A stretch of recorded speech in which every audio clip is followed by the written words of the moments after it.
vamos a ver el origen de la lengua hebrea. Como es un tema muy largo, lo dividiremos en varios vídeos. En este inicialmente solo hablaremos de la lengua hablada, la oral, porque el hebreo escrito es un tema muy complejo, muy intenso y que levanta mucha controversia. Hay básicamente dos teorías sobre el origen del hebreo. Una tiene que ver con la dialéctica marxista y por ende en la evolución de las especies. No quiere decir que la persona que crea eso es marxista o comunista. Y la otra está basada en la interpretación literal de la Biblia. Ninguna de las dos teorías tiene suficiente base documental para pasar a considerarse un hecho.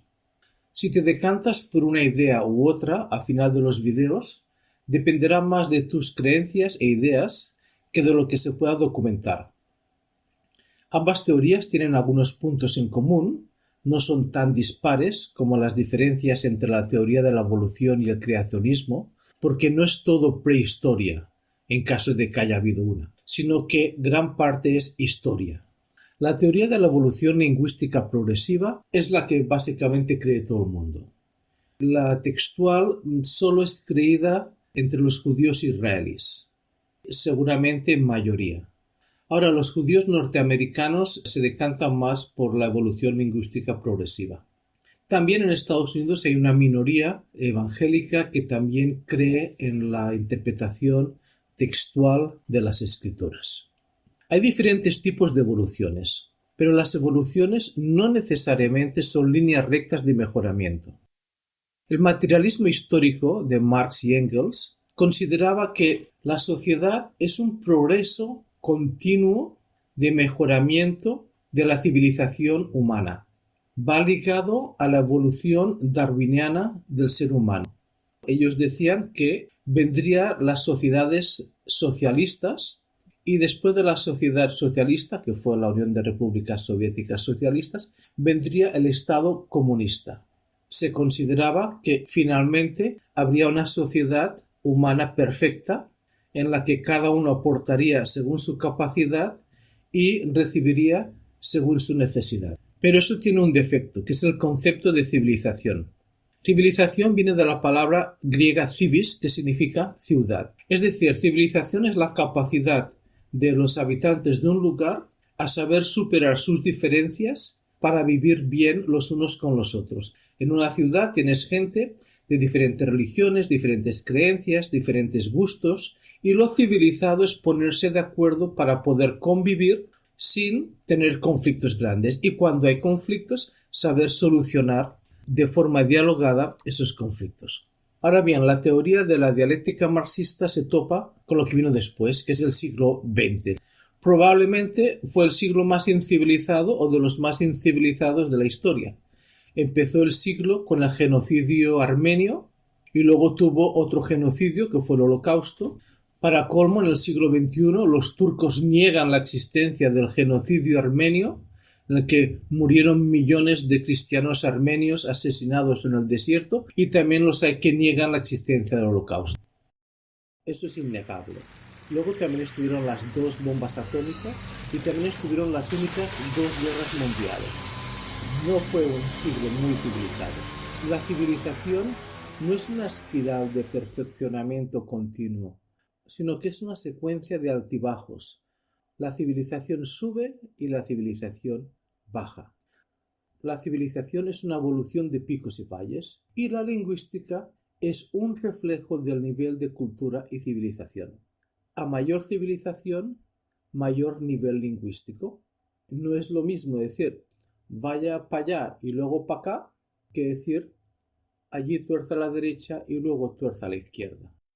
La tecnología sí es un mejoramiento continuo. Empiezas con los teléfonos viejos y se va progresando y acabas pues con el último modelo. Pero eso no es civilización. Hay pueblos en el África, en la India, con gente muy civilizada y que no tienen tecnología. Incluso tenemos la devolución. Y eso ya no es una teoría. Eso es una ley. La primera ley de la termodinámica dice claramente que los sistemas aislados de naturaleza tienden del orden al desorden. La materia progresivamente tiende al caos. Si tú miras hacia el futuro, la materia, el mundo, cada vez está más deteriorado y además ese proceso es irreversible.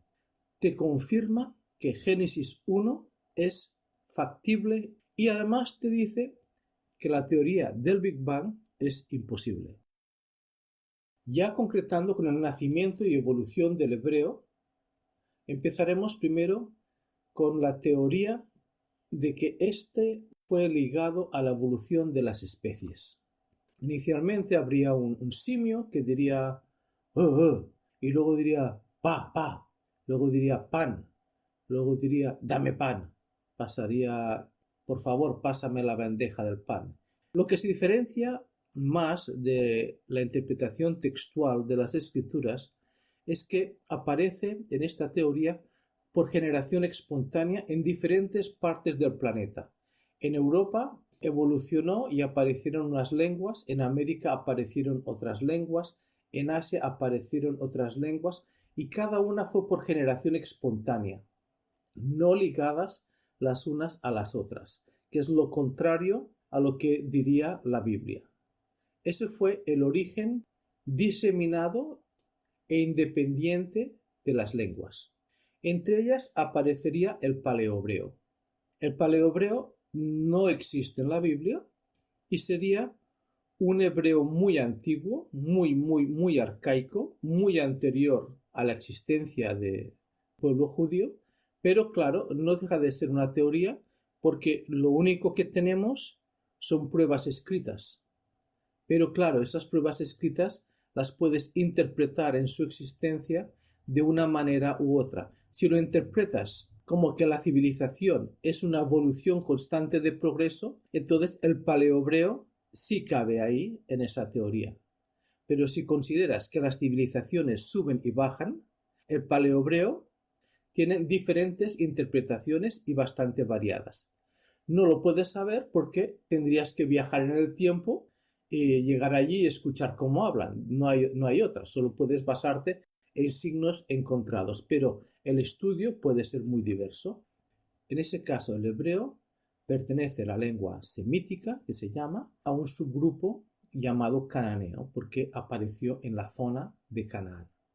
Ahí también pertenece a ese subgrupo el fenicio, el moabita, el amonita. Habría otro subgrupo de lenguas semíticas al que pertenece el arameo, que tiene muchas similitudes con el hebreo y el fenicio. Posiblemente algunas variedades fueran mutuamente inteligibles. Eso según la teoría. Según la Biblia, era la misma lengua. Según la Biblia, los judíos no eran los únicos que hablaban hebreo. La lengua hebrea en la Biblia, aunque esté escrito en hebreo, no existe. Porque los judíos no eran los únicos que hablaban ese hebreo. Bueno, se considera que la forma más antigua de hebreo es la de algunas de las canciones del Antiguo Testamento, especialmente la canción de Débora. Se dice que tiene palabras prestadas de otros idiomas cananeos. Ahora la pregunta es, ¿cómo sabes quién prestó a quién? La Biblia lo que indica es que hubo una rama común y que el hebreo sería la madre de todas las lenguas y que de ahí se diversificaría. Esa es la diferencia básica entre el concepto evolutivo de lenguas nacidas espontáneamente en diferentes lugares y el concepto bíblico de que todas vienen de una misma lengua. La teoría no contempla el hecho de que existieran dialectos hebreos, porque lo que se está estudiando es el texto masorético. En el texto masorético se editó básicamente su vocalización. Y un dialecto, más que nada, más que palabras, lo que enfatiza es la pronunciación. Porque si ya hay muchas palabras diferentes, entonces ya es otra lengua. Si hay pronunciación diferente, es más bien un dialecto. ¿Y qué pasó con el texto masorético? Ellos solo colocaron las vocales. La existencia de dialectos en hebreo es obvio. Todas las lenguas tienen dialectos. Por ejemplo, el shibolet. Shibolet significa en hebreo la parte, la grana de una planta, o sea, digamos la mazorca o la espiga. Y la tribu de Efraín no pronunciaban la shin, ni tenían por qué pronunciarla, era su dialecto. Al fin y al cabo, los masoretas todavía no le habían puesto el puntito ahí arriba a la derecha. Ellos no decían shin, sino sin. O sea, no decían shibolet, sino que decían sibolet. Otra la encontramos en el Nuevo Testamento, el hebreo con acento galileo, que hablaban los discípulos de Jesús. Ese dialecto era un acento local que los distinguía de los otros. Este también consistía en la S. La S de los galileos eran más sonoras, cercanas a la Z inglesa. El cristianismo ha insistido mucho y hecho peripecias de tergiversación para insistir que Jesús no hablaba hebreo, que hablaba arameo. Si hubieran podido, hubieran dicho que Jesús hablaba griego, pero por lo menos se contentaron en decir que no hablaba hebreo. De hecho, se puede decir que la época que floreció más la lengua hebrea sería entre el 200 a.C. y el 100 después de Cristo, porque en el 200 a.C. la documentación nos muestra que fue allí que se empezó a considerar que el hebreo era la lengua exclusiva de los judíos. Hasta entonces, otros pueblos hablaban hebreo, pero a partir del siglo II a.C., después de las guerras de los macabeos, ahí es cuando ya fue lengua exclusiva de ellos. Es decir, la iglesia bizantina se esforzó mucho en hacer pensar que el cristianismo fue una religión que nació de repente y sin conexión alguna ni raíces algunas en un pasado judío. Ahora tuvieron que admitir que desafortunadamente el Mesías era judío, pero todo lo otro lo fueron cambiando en su esfuerzo por helenizar todo el cristianismo. Bueno, el hebreo dejó de ser un idioma hablado cotidiano entre el 200 y el 500 después de Cristo. Se disminuye a partir de la revuelta y el fracaso de Bar Kokhba. Poco a poco fue siendo sustituido por el arameo, no por el griego, ni mucho menos. Hay pruebas por todas partes, o sea, todos los targums están en arameo, no hay un solo targum en griego. Y el Talmud dan parte en hebreo y ya los más tardíos están en arameo, no están en griego. También hay que tener en cuenta que algunas lenguas caen en desuso, otras son asimiladas, otras mueren por sí solas, pero hay muchas lenguas que digamos que son asesinadas por una lengua mayor. Hay lenguas que no quieren meterse con otras lenguas y hay otras que tienen como una obsesión en imponerse. Entonces, ¿qué hizo Constantino? Constantino prohibió el uso de las escrituras en hebreo tanto en iglesias como en sinagogas, que con frecuencia las sinagogas y las iglesias eran lo mismo, por eso que lo prohibió también en las sinagogas. En especial en Roma y en Oriente Medio, una sinagoga y una iglesia eran la misma cosa y se reunían juntos. Gran parte era porque había muchos judíos que habían aceptado a Jesús o Yeshua como un Mesías, pero a eso hay que añadir que la ley juliana de Julio César daba unos privilegios de reunión y libertad religiosa a los judíos. Cuando en Roma Nerón arrasó con los cristianos, la única manera posible, aparte de las catacumbas, que no era lo mejor ni lo más práctico, el lugar de reunión eran las sinagogas, porque tú sí tenías permiso imperial para ir a la sinagoga. Y el judaísmo no era excluyente. El judaísmo nunca ha excluido a nadie por considerar que tal persona sea el Mesías. Han habido docenas de personas que han clamado ser el Mesías. Fijémonos, por ejemplo, que en la Septuaginta la palabra eclesia aparece frecuentemente en el Antiguo Testamento. Ya aparece desde el lugar donde habla de la reunión en el monte Sinaí, ahí lo llama eclesia en la Septuaginta. En todos los lugares donde la Reina Valera dice congregación, en la Septuaginta pone eclesia. Incluso tiene 2 libros con ese nombre, Eclesiastés y Eclesiástico. No había una diferenciación entre sinagoga y eclesia. Incluso la palabra 12 tribus aparece en griego como kajal eclesia. Contrario a lo que se dice, los ciudadanos de la capital, Roma, no entendían griego. Por eso es que el obispo de Roma le pidió a Jerónimo, unos años después de esta prohibición, una traducción en latín, pero a partir de los originales hebreos, que esa es la Vulgata, cosa que enfureció a gran parte de la cristianidad, la helenizada. ¿Cómo vas a traducir la Biblia a partir del hebreo? Lo tienes que traducir a partir de la Septuaginta, pero no. Incluso si hubiera podido, que él lo dice, hubiera traducido Mateo del original hebreo, pero no le llegó a tiempo, lo pone en su introducción. Y ya también con la insistencia en helenizarlo todo de la iglesia bizantina, y que luego se pasó a la iglesia católica y todo eso ya se fue heredando hasta nuestros días.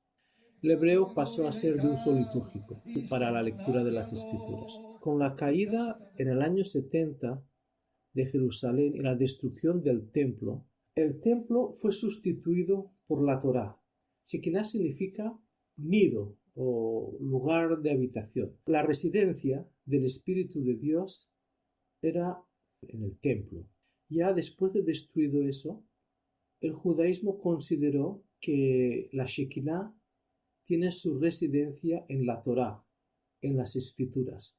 Por eso que verás que en las sinagogas hay un armario donde la guardan y está ahí protegida y de vez en cuando la sacan, porque el Espíritu de Dios reside en las escrituras, lo cual es básicamente lo mismo que creía Juan, que Dios reside en las escrituras, solamente que los judíos se lo toman, además de la Torá espiritual, el significado, se lo toman también como en la Torá escrita física. Realmente el hebreo nunca fue una lengua muerta, fue una lengua que no era materna de nadie, pero muerta no, porque además de el uso litúrgico y su lectura, en la Edad Media el hebreo se reavivó muchísimo.